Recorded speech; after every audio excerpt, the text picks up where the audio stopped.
Pero para ser libres, como mucho de lo que nos define, depende de cómo nos ven los demás, pero principalmente de cómo nos vemos a nosotros mismos. Por lo tanto, además de decidir que queremos ser libres, es requisito indispensable que los poderosos respeten nuestra libertad. Yo vengo de un pueblo que durante mucho tiempo se vio a sí mismo como menos que los demás. Vengo de un pueblo donde nunca habíamos tenido el valor de tomar nuestras propias decisiones. Vengo de un pueblo donde nuestro destino siempre fue controlado por otros. Vengo de un pueblo que solamente es dueño del país más pequeño del continente americano y que incluso esa pequeña propiedad sobre ese pedacito de tierra que apenas se ve en el mapa no es respetada por países que tienen muchísimo más territorio que nosotros, muchísimo más dinero y muchísimo más poder. Es muy refrescante tener en Latinoamérica a un presidente responsable, eficiente, no corruptible. Bukele es una rareza hoy día. Un hombre de principio que incluye a Dios en los planes para su pueblo. Me quito el sombrero ante Bukele. Comentario enviado por Jack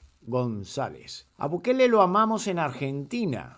Si Milei implica eso en Argentina, lo amaríamos más a Milei. Estamos cansados de mantener a los presos en las cárceles y otra que estamos cansados de ver que tienen celulares, parlantes, televisión, PlayStation, entre otras cosas. En vez de castigarles, lo estamos felicitando y le estamos pagando sus vacaciones. Es una vergüenza lo que implementó Cristina Fernández de Kirchner porque eso viene de su gobierno. Eso empezó cuando ella asumió como presidente de la nación y ella fue que le dio todos esos permisos a los presos. Total, ella quería que la voten hasta los presos. Vergüenza de país teníamos con el anterior gobierno. Comentario de Kevinston Juárez 6101. Mis amigos, hoy tengo un video que creo que les va a gustar mucho. Ese tipo de video que YouTube no le gusta, no lo promociona mucho, no te lo cancelan, pero se nota que cuando tocan estos temas no le interesa a YouTube promocionarlos. Toca tema ideología de género, temas de extranjerización de tierras y educación. Temas muy interesantes en el día de hoy. Son temas que atañen a cualquier país de Hispanoamérica. Aunque este es un debate, o mejor dicho, una entrevista hecha en Uruguay, hablando de Uruguay y hablando de Argentina, yo creo que tiene muchos puntos en común con cualquier país de Hispanoamérica. Así que les dejo con este contenido que creo que va a ser muy interesante. Dale, vamos a él. Hay como una sistemática política de evitar todo lo que sea expresión de alegría, de vitalidad, de vitalidad humana, ¿no? Una persecución contra eso, sistemática, ya desde hace años. Ahora, ¿qué es lo que te queda como expresión de alegría, de vitalidad, si se te la vas cercenando una a una, ¿no? Si uno no percibe que eso tiene un trasfondo. Lo mismo pasa con el tema de la salud, del uso de las epidemias o de los temores a la enfermedad, como, bueno, no tomes azúcar, no comas sal, no comas grasa, no comas chocolate, no tomes alcohol, no hagas esto, no hagas otro. Es decir, es limitar todas las formas de disfrute, de celebración, de... ¿Te acordás, Unir, que hemos hablado de la construcción de un ciudadano maleable, sin creatividad? Yo estoy viendo muchos en los jóvenes igual, que, bueno, viven solos, tienen una mascota, no toman alcohol, van contra la pirotecnia, no se arriesgan a comentar ni dar su opinión, sino que siguen como la marea. O sea, hay que ser empático, hay que ser sensible, hay que, ¿no? Exacto. Es una cosa como chata, donde se visten iguales, o sea, hacen lo mismo, salen a bailar, vuelven, tienen sus trabajos independientes, muchos desde su casa. Mucha virtualidad, todo se maneja a través de la computadora, mucho Instagram, Exacto. Es increíble. Bueno, eso es lo que en el fondo uno termina viendo, que es la construcción de un sujeto social que no de problemas, al que sea posible limitarle todo, porque vos le decís, esto no, esto lo de allá tampoco, esto porque molesta al vecino, el otro porque molesta a la mascota, esto porque los niños autistas, esto porque no te hace bien a la salud, esto porque... Cuando querés acordar, no queda cosa que se pueda hacer. Claro. Terminás viviendo en un mundo virtual, solo, aislado del resto de la gente. Bueno, como hemos tocado también, que decís, bueno, ¿sabes qué? Me voy a aislar un poquito, me voy a sembrar mi propia comida, voy a cosas, y en diferentes países han prohibido hasta eso. No podés tener un pozo de agua, no podés autosustentarte. No podés cultivar lo que quieras cultivar, porque, bueno, ese es el punto. Yo creo que hay un proyecto de creación de un sujeto dócil, manejable, atemorizado, es decir, aislado lado, y esto forma parte de eso. Claro, siempre me van a decir, sí, no, pero el peligro de esto, de lo otro, sí, bueno, sí, todas las cosas tienen peligro. El no querer absolutamente ningún riesgo, ni meterte en nada que te pueda traer problemas, termina en una cosa en la que vos dejás de pesar en la vida social, te convertís en un ser que obedece las instrucciones. Claro, un pez más del cardumen, o sea. Exacto. Y esto, y lo ligo con lo que estábamos hablando antes, ¿no? Estos anuncios en la Argentina, bueno, de medidas de privatización de recursos, de entrega de recursos. Dos cosas quiero hablar de hoy. Punto número 13 dentro de los 30, abarca este DNU 350 artículos y derogaciones y cambios, ¿no?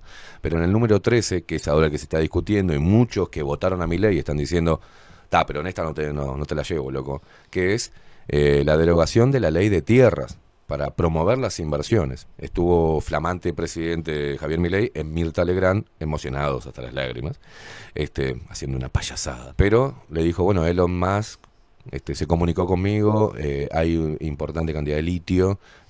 Clarito, o sea, clarito. ¿Lo dijimos o no lo dijimos? Va a significar la entrega de los... ¿Para qué el DNU de Milei? Dice página 12, ¿no? Pero en esta la llevo. Derogó la ley de tierras, el litio, el agua y el suelo con bandera de remate. La ley de tierras 2011 puso límites a la titularidad y posesión del suelo a personas físicas y jurídicas extranjeras y prohíbe la venta en zonas ribereñas, ¿no? La derogación habilita la entrega a otros países, a corporaciones económicas y financieras.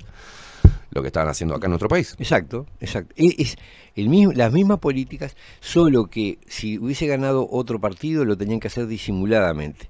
Como ganó Milei diciéndolo a voz en cuello, lo están haciendo desembosadamente. Sí. Está diciendo, bueno, voy a derogar las limitaciones y voy a entregar.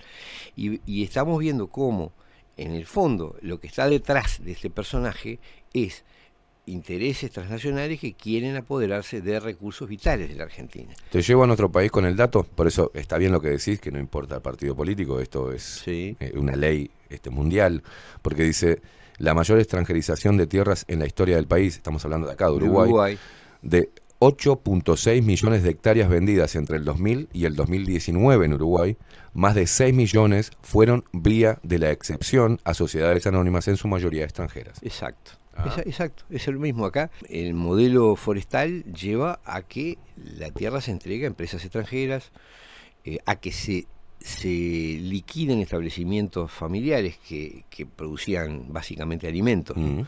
Para sustituirlos por grandes corporaciones que producen eucaliptus o soja. Pero básicamente el problema fundamental son los eucaliptus, porque por la demanda de agua que además genera. Claro. ¿No? Entonces, lo que uno ve es que no importa... Hacer rico en materia hídrica en Uruguay, a tener agua dulce, a tirar para arriba. Es una atracción. Es una atracción. Y es lo que están buscando. Y en la Argentina ahora es el litio. Esa es el nuevo recurso. Siempre se compara a Milei con Menem, con el gobierno de Menem, claro, que privatizó y vendió todo lo que podía vender. Pero claro, en la era de Menem por lo menos no se hablaba tanto del litio, no era un interés tan claro. Hoy es realmente tal, porque lo necesitan para una serie del instrumental que se usa, necesitan el litio. Entonces, hoy la codicia va para ahí. Y este hombre, ya esa llamada de... Vemos todo lo que pasó, independientemente de lo anticonstitucional y de la idea de perpetuarse en el poder de Evo Morales. Había un conflicto muy fuerte en Bolivia por el tema del litio. Lo que él había arreglado, de qué manera, y era litio. Al menos a priori era el litio, más allá de la coca, pero era el litio. Y acá en Argentina pasa lo mismo. Están hablando de Jujuy, bueno, del norte de Argentina, y en esa charla, y el litio, en Jujuy hay mucho litio, dijo Mirta Legrand, y Milei le dijo, bueno, una de las cosas que me pasó es que me llamó Elon Musk. Está sumamente interesado en el litio, dice, y también está muy interesado el gobierno de Estados Unidos y muchas empresas de Estados Unidos, pero necesitan un marco jurídico que respete los derechos de propiedad. Exacto, lo que está tratando de buscar la manera de entregarles con seguridad, claro, el litio a esas empresas. Recordemos lo que le prometió Luis Lacalle Pou a UPM, seguridad jurídica, o sea que nada iba a cambiar, que se iba a mantener lo que se había pactado. Estabilidad jurídica. Estabilidad jurídica. Porque la seguridad sería la seguridad que solo se van a aplicar las leyes. Estabilidad jurídica. En este caso le ofrece que ni siquiera las leyes nuevas los van a afectar. Exacto. Eso está en el contrato original y se lo volvió a garantizar Lacalle Pou después. Entonces, uno lo que percibe es realmente, yo sé que hay gente que no lo quiere ver esto, que cree que las discusiones son entre Milei y Massa, o entre Lacalle y Orsi, o entre... O pirotecnia sí, pirotecnia no, ¿no? Pirotecnia sí o pirotecnia no. Esto de lo de la pirotecnia y toda esa agenda de corrección política, lo que en el fondo busca es un sujeto sumiso, un sujeto dispuesto a acatar instrucciones irracionales, siempre amparadas o bien en la seguridad propia o bien en la culpa por el posible daño a terceros, pero siempre basado en el miedo y la culpa. Miedo y culpa como las dos patas por la cual se va limitando la voluntad y la vitalidad de los seres humanos. Cuando uno mira lo que viene detrás de eso, lo que realmente hay detrás de eso hay un apoderamiento del territorio. Y vos precisás una población débil, sumisa, incapaz de enfrentar resistencia, de oponer resistencia, para que esos procesos se den sin obstáculos, sin inconvenientes. Y yo que sé, uno habla de todo esto y siempre la madre del borrego está en la educación, en la enseñanza. Sí. Es decir, ¿de qué depende que haya una población lúcida, capaz de darse cuenta de para dónde van las cosas? Y bueno, depende de las herramientas que recibe de niño, de chico. La capacidad de interpretar el mundo, de ver las consecuencias de las cosas. ¿Y qué es lo que está pasando en la enseñanza? Es un plan, vamos a entenderlo, el proyecto de transformación educativa y todos los proyectos previos, todas las transformaciones previas de la enseñanza, siempre están financiadas por el Banco Mundial y por el BID. Entonces vos decís, pero ¿por qué esta gente, que en definitiva es capital financiero, tienen tanto interés en la enseñanza? Y bueno, tienen interés en la enseñanza porque la función del Banco Mundial, del BID y del Fondo Monetario Internacional es acomodar a los países para que sean aptos para la inversión extranjera, para que sean un terreno propicio para que el capital transnacional saque provecho de lo que hay en su territorio, Una de las cosas que precisas, así como precisas una población sumisa y todo, necesitas que la enseñanza no les despierte o no les desarrolle la capacidad crítica, la capacidad de sumar 2 más 2 que da 4, pasa esto y esto y esto, es porque te están currando con tal cosa, claro, que cualquiera se da cuenta. Yo creo también la estrategia que nos dieron un tema a discutir, ¿no? Donde la gente se centra en eso, por ejemplo, los activismos feministas y LGBT. Permanentemente. Entonces estás peleando entre la demonización del hombre, estás peleando contra la estupidez irracional de cambiar el lenguaje, de cambiar por una E, de cuánto dinero de los contribuyentes va para esos colectivos, qué es lo que quieren implantar, y estamos todos entretenidos ahí viendo, dale algo para que se peleen, y discutiendo si la agenda de género, que si el habla inclusiva, que si los fuegos artificiales, que si las mascotas, que si los carriles para bicicletas. Es decir, tenemos toda una pseudo temática que esconde, es decir, evita, te da ¿cuáles son los temas que te hacen ver hoy progresista o reaccionario?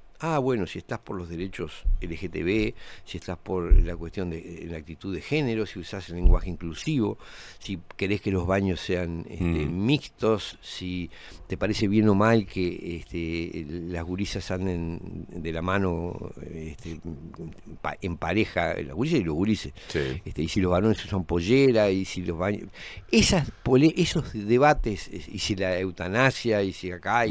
eso es hoy el parteaguas entre lo supuestamente progresista y lo conservador. Claro. Ni una palabra sobre el tema sustancial, que es quién se queda con la parte del león, quién se queda con el territorio, quién se queda con el agua, quién se queda con el litio. De eso no hablamos. El sistema educativo no habla de eso. Yo me pregunto, una sociedad que ¿qué tiene el Uruguay como riqueza? El Uruguay tiene como riqueza tierra y agua y tierra, es lo que tenemos. Acá, por el momento, posiblemente haya petróleo, quizá haya no sé qué otra cosa, pero hoy lo que sabemos que existe y que es valioso, agua y tierra. Estamos perdiendo el control del agua y de la tierra, y lo estamos perdiendo gratis. En el caso del agua, absolutamente gratis. No pagan nada, si vos venís, instalate, hacés cualquier cosa y te llevas todo el agua que quieras gratis. Esa es la oferta de abrirse al mundo. Ahí está, esa es la oferta. Vamos a abrirnos al mundo. Un gran mundo. cartel de pierna, vamos a que dice sale, ¿viste? Que en venta, en liquidación. Llévense de lo que quieran. Ni siquiera en venta, porque en realidad se regala. ¿Y cómo procesamos eso acá adentro? Cero, no lo procesamos de ninguna manera. Lo que el Uruguay debería discutir, partiendo de la base, sería muy interesante, uno lo hace, hablar con los docentes, porque yo sé que hay muchos que son conscientes de que están siendo usados para implementar un modelo educativo nefasto. Otros no son conscientes, otros creen que está bárbaro con decirle a los chiquilines que bueno, que se deconstruyan su identidad sexual y que se miren el ombligo y que su sensibilidad y ser empáticos, y las competencias que supuestamente el sistema educativo pretende transmitirles, son las competencias de un cretino útil, ¿no? Un tipo que está dispuesto a ser empático con lo que sea. Cretino útil. Y sí, a colaborar con lo que sea, porque es ser colaborador, ser empático, ser sensible, tener voluntad de solucionar problemas, es una serie de competencias que en el fondo lo que te hacen es ser un tipo que no dé problemas, ¿no? Que esté dispuesto a colaborar con cualquier cosa. Y como quien tiene la llave del asunto es quien tiene el poder económico, lo que terminás colaborando es con quien tiene el poder económico, no hay más vuelta. Yo sé que hay muchos docentes que se dan cuenta y otros muchos que no se dan cuenta. Ahora, estrictamente un sistema educativo, ¿qué tiene que decir sobre el problema de los géneros, sobre el problema de las discriminaciones? Todos tienen iguales derechos.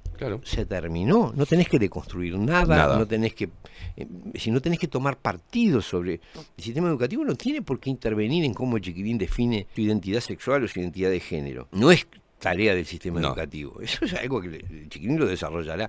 ¿Dónde tenés que trabajar? Sí, bueno, obviamente en el concepto de igualdad y de equidad, es decir, ser tratados iguales sin importar cuál sea su sexo, su género o cómo se autoperciba. Los mismos derechos, si querés autopercibirte ornitorrinco, todo bien, pero acá tenés que hacer los deberes, tenés que aprender a leer y escribir, no me importa, percibirte como quieras, pero chao. ¿Y qué es lo que sí tendríamos que incluir en el sistema educativo? Y es una mínima vinculación con nuestra realidad, ¿no? Yo me pregunto, si una tribu del Amazonas les enseñara a sus chiquilines a tocar el piano y a estudiar, no sé, física nuclear, primero que nada tiene que saber que vive en un lugar selvático, que tiene que cuidar los árboles, que tiene que saber cazar, que tiene que aprender a pescar, que tiene que...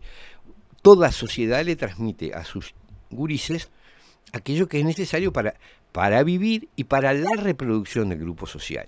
Porque esto es clave. La función de la educación es que el grupo social siga existiendo. En este caso, si hablamos de la sociedad uruguaya, tenés que hacer que es imprescindible que la enseñanza permita que el Uruguay se reproduzca a sí mismo, que siga existiendo como sociedad, como cultura. Entonces vos no tenés más remedio que meter en la enseñanza algunas coordenadas sobre de qué vivís y cómo vivís.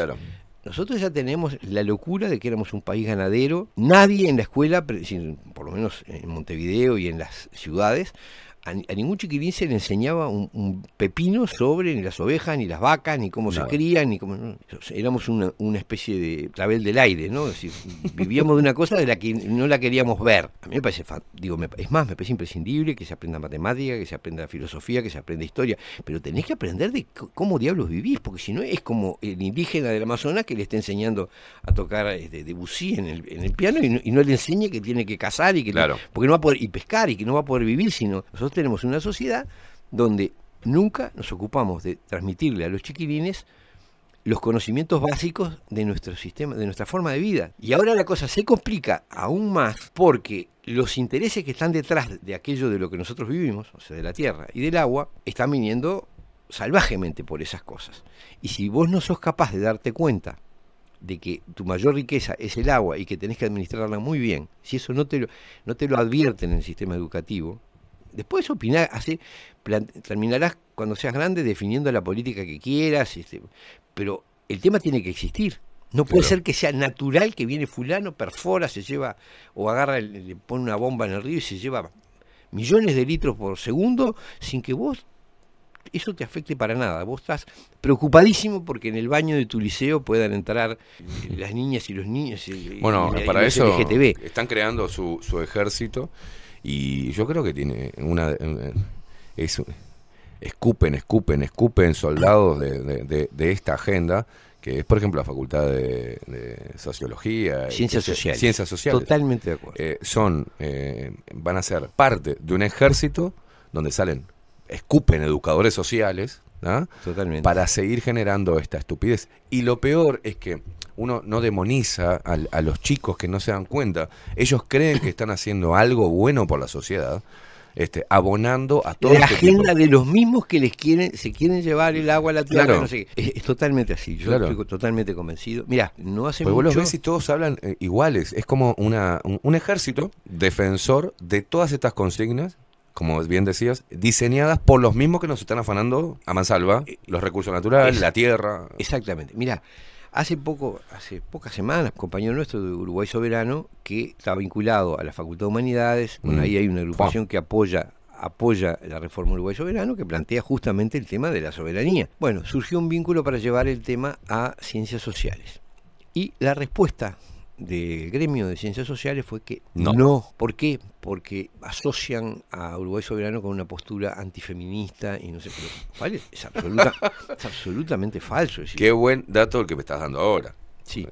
Qué buen dato. Esa fue la respuesta, es decir, que no, ni siquiera ir a presentar el tema. O sea, qué libertad que manejan, ¿no? Bueno, exacto. Es decir, de plano fue no, porque... Pero si uno tiene la Facultad de Humanidades, la Facultad de Ciencias, ¿cómo es? Ciencias Sociales. No tiene sentido. No tiene sentido, porque la Facultad de Humanidades, con, no sé, la cantidad de estudiantes que tiene ahí, la parte de edilicia es una cagada, pero vas a esta que saca a los chicos, la de Ciencias Sociales, lo mejor, un edificio nuevo, tienen todas las comodidades, toda la guita está orientada para ese lado. Bueno, porque es como vos decís, de ahí se sacan los cuadros que después van a reproducir esta... Soldadito agenda. Exacto.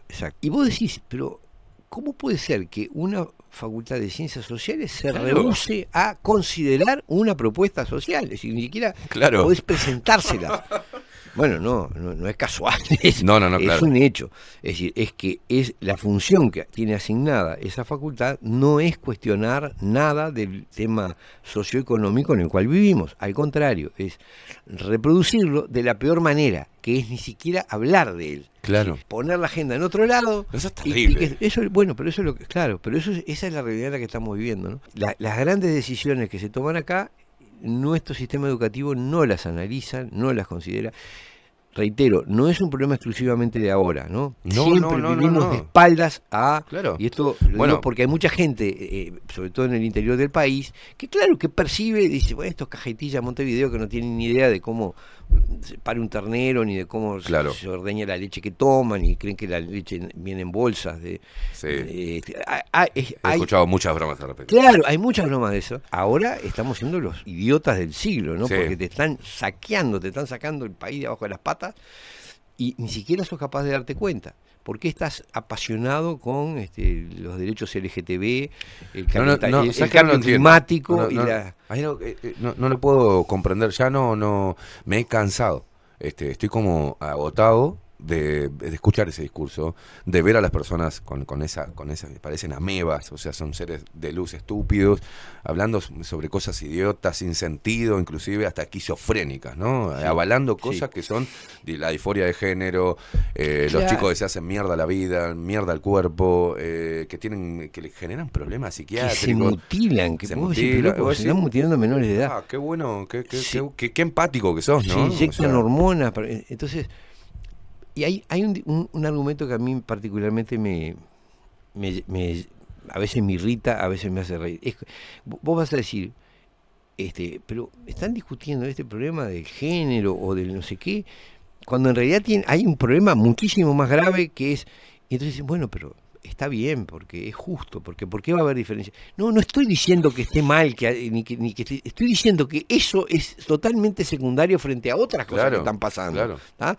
Que vos tenés un país que tiene un espantoso sistema educativo, tiene un espantoso sistema previsional, tiene un cada vez peor servicio médico, Sí. cada vez peor, donde acceder a un especialista lleva un montón de tiempo, donde los tratamientos donde mucha gente muere simplemente porque la burocracia del sistema médico no permite atenderlo a tiempo. Las veces que veo que les postergan una intervención y meses, y donde hay enfermedades que a veces no permiten eso. Bueno, eso está pasando en el Uruguay. ¿Y qué hacemos? Nada, estamos ocupados del problema de género. Lo que tenemos que estar preocupados es de qué circunstancias económicas están impidiendo que estos sistemas económicas, y no solo económicas, hay otras que tienen que ver con cómo lo organizás, pero hay fundamentos económicos, es decir, algo pasa que nosotros no podemos financiar ni una salud, ni un sistema previsional, ni un sistema educativo realmente adecuado a nuestras necesidades. Y no podemos por un problema económico y por un problema ideológico. Y el problema, lamentablemente, el problema económico está en buena medida determinado por el sistema ideológico. Porque si a vos te convencen que lo único que podés hacer en la vida es entregar tus recursos gratis, a cambio de que te paguen un impuestito o de que te generen 200 puestos de trabajo, bueno, vas a tener un problema económico. Y ese problema económico está causado por tu propia estupidez, que no se da cuenta que estás regalando lo realmente valioso. Una cosa alimenta a la otra, es un círculo vicioso por el cual nosotros estamos viviendo en una especie de situación de pobreza intelectual y material que no está justificada por la realidad. Nosotros tendríamos posibilidades de ser un país de altísimo nivel de vida si explotáramos bien nuestros recursos. Chau, es así, como lo tiene la Argentina, como lo tiene Brasil, como decir, no hay ninguna razón para que acá haya gente que está viviendo en la calle, chiquilines pasando hambre, bajo los niveles de pobreza. Cuando yo veía la otra vez el conflicto con el MIDES, Ministerio de Desarrollo Social, el sindicato de trabajadores del MIDES, haciéndole un quilombo al ministro actual por 2 horas más, una carga 2 horas.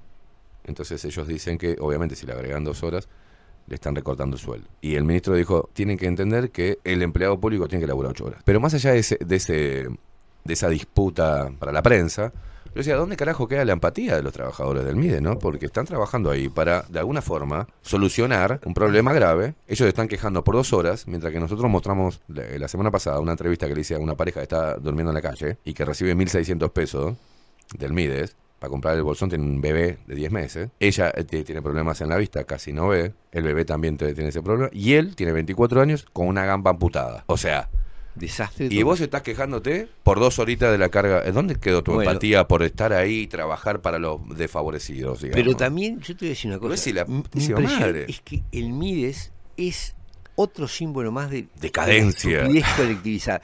Claro. Un ministerio de desarrollo social no es un ministerio de la caridad. Claro. Y el MIDES fue concebido como un ministerio de la caridad.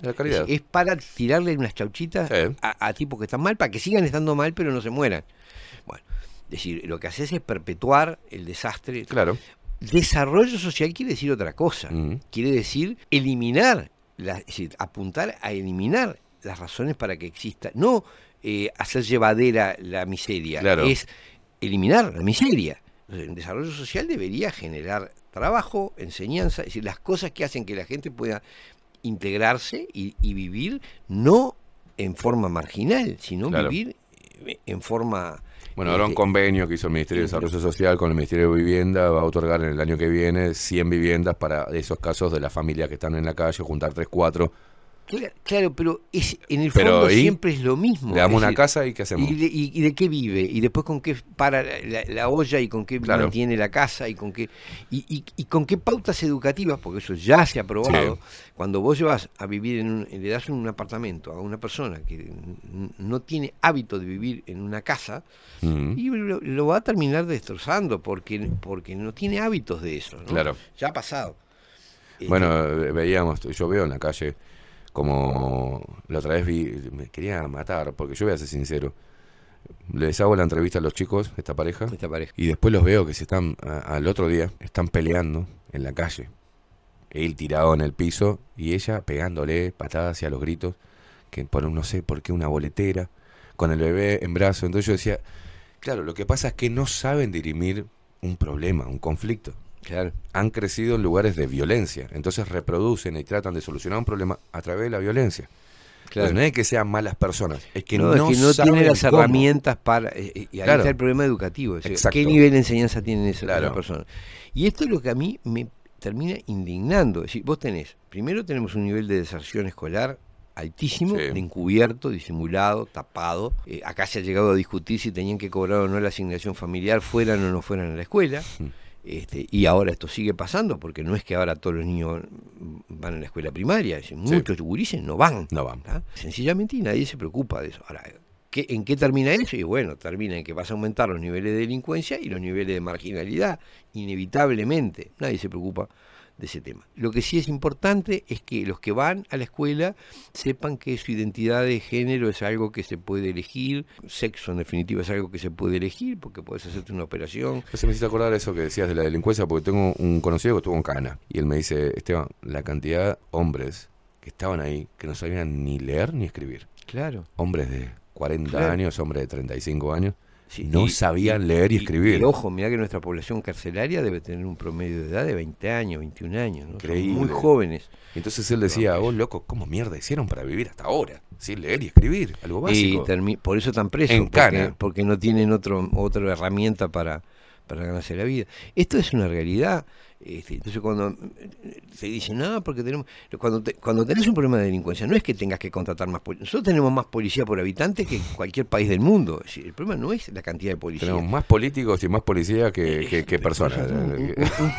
En la proporción, digamos. Sí, una proporción de agentes policiales en comparación con la población brutal.